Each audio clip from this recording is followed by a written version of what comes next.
tak menolak jika jodohnya adalah pedangdut Nassar Sungkar, namun Desy Ratnasari telah mematok kriteria bagi para lelaki yang akan mendekatinya. Berdasarkan berbagai pengalaman pahit yang dialaminya, banyak lelaki yang jiper saat mendekati Desy Ratnasari. Karena Desy Ratnasari lebih berduit, maka Desy pun harus menetapkan kriteria bagi calon suaminya.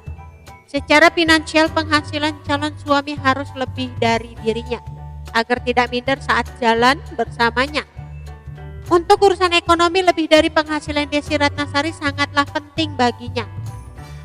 Persyaratan ini haruslah diingat oleh Nassar Sungkar, mengingat belakangan nama Desy Ratnasari kerap dikaitkan dengan pedangdut jebolan KDI tersebut. Dilansir dari banjarmasinpost.co.id, penyanyi dangdut Nassar mengagumi artis yang juga politisi Desy Ratnasari. Meski begitu, mantan suami Musdalifah itu mengaku tak berani sembarangan mendekati Desy Ratnasari. Bahkan ada kesan Nassar minder mendekati ibu Najwa Natania Hamzah itu. Nassar mengungkapkan saat tampil di acara Deep Talk with Ruben pada Selasa 14 Juni 2022. Awalnya Nassar ditanya oleh Ruben bagaimana hubungannya dengan Desy Ratnasari. Namun Nassar mengaku belum berani mengatakan sejauh ini apa hubungannya dengan artis senior tersebut. Dia akan menyerahkan semuanya kepada Tuhan. Meski begitu, Nassar tak menampik bahwa dia selalu berdoa jika menyangkut soal jodoh. Hanya saja belum diberi jawaban, termasuk tentang Desy Ratnasari. Menurut Nassar, selama ini semua perempuan yang dikabarkan dekat dengannya selalu naik jadi pemberitaan di mana-mana. Pelantun hit seperti Mati Lampu itu selalu berhati-hati karena dia tidak ingin orang berpikiran bahwa dirinya suka mempermainkan perempuan. Memang Desy bukan perempuan biasa. Selain pejabat, dia juga memiliki kekayaan yang cukup fantastis. Berdasarkan laporan harta kekayaan penyelenggara negara yang diunggah KPK pada 31 Desember 2014, total kekayaan Desy Ratnasari mencapai 8,7 miliar rupiah. Selanjutnya kekayaannya meningkat menjadi 9,6 miliar rupiah pada 2017. 1 tahun berikutnya kekayaan Desy tercatat meningkat menjadi 10 miliar rupiah pada 2018. Kekayaan Desy terus mengalami peningkatan hingga pada 31 Desember 2020 nilainya mencapai 10,8 miliar rupiah.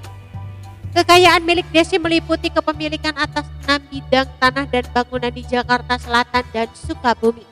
Selain itu, Desy juga memiliki 2 mobil mewah, yakni Mercedes-Benz E300 AIT W213 tahun 2016 dan Toyota Velfire dengan total sekitar 1,38 miliar rupiah. Adapun sumber kekayaan Desy Ratnasari ini berasal dari profesi yang ia geluti, antara lain sebagai berikut. Desy Ratnasari merupakan salah satu artis yang aktif dalam dunia politik dan saat ini menjabat sebagai anggota DPR RI periode 2019-2024. Politisi dari Partai Amanat Nasional ini juga pernah menjabat sebagai anggota DPR RI di periode sebelumnya 2014-2019. Pada periode pertama, Desy masuk dalam komisi dengan lingkup tugas bidang agama dan sosial. Sementara itu, pada masa jabatan saat ini, Desy masuk ke komisi lain dengan tanggung jawab menangani persoalan pendidikan, kepemudaan, olahraga, perpustakaan, pariwisata, dan ekonomi kreatif. Sebelum menjabat sebagai anggota DPR RI, Desy juga diketahui sempat mengajar dan menjadi dosen Fakultas Ilmu Psikologi Universitas Atmajaya Jakarta. Ia melanjutkan program doktoral psikologi di Universitas Indonesia. Seperti diketahui, Desy merupakan salah satu artis dan penyanyi papan atas Indonesia. Ia pun sempat menjadi artis dengan bayaran termahal pada era 90-an. Tak heran jika kesuksesannya sebagai public figure ini membuat Desy mampu mengumpulkan kekayaan hingga saat ini. Meski tak lagi aktif di dunia hiburan dan fokus pada tanggung jawab pekerjaannya sebagai anggota DPR RI, Desy masih kerap tampil di televisi sebagai bintang tamu. Akhir-akhir ini contohnya Desy sering mengisi acara televisi, mulai acara komedi hingga bincang-bincang. Ruben Onsu menyebut bayaran Desy menjadi bintang tamu sangat mahal. Bahkan para kru televisi harus menabung dulu sebelum berani mendatangkan mantan kekasih Irwan Musrik. Oke teman-teman, itu sedikit berita dari channel Vlog Berita. Sampai ketemu lagi di berita-berita selengkapnya. Assalamualaikum, bye-bye.